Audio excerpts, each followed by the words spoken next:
If you want to attach a file to your event, then you can easily do so by going into the event right here. So I'm going to click on one of my events. I'm going to go to edit event right here. And over here in the description area, you can see add attachment is an option.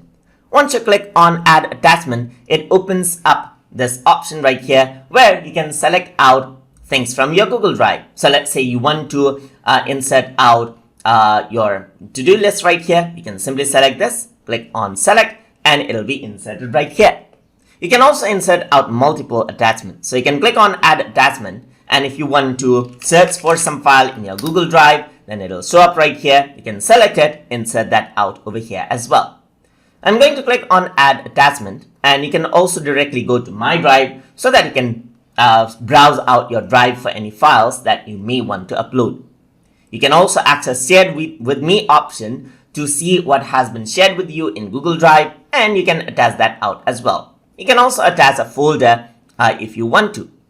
I'm going to go to add attachment, and if you want to upload out a file from your computer, then you can go to upload right here.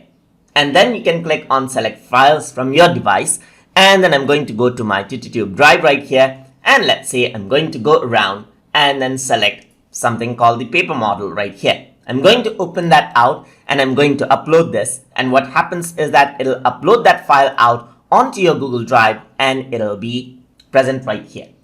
And that is how you can attach files inside of events inside of Google Calendar. So I hope you guys learned something as always.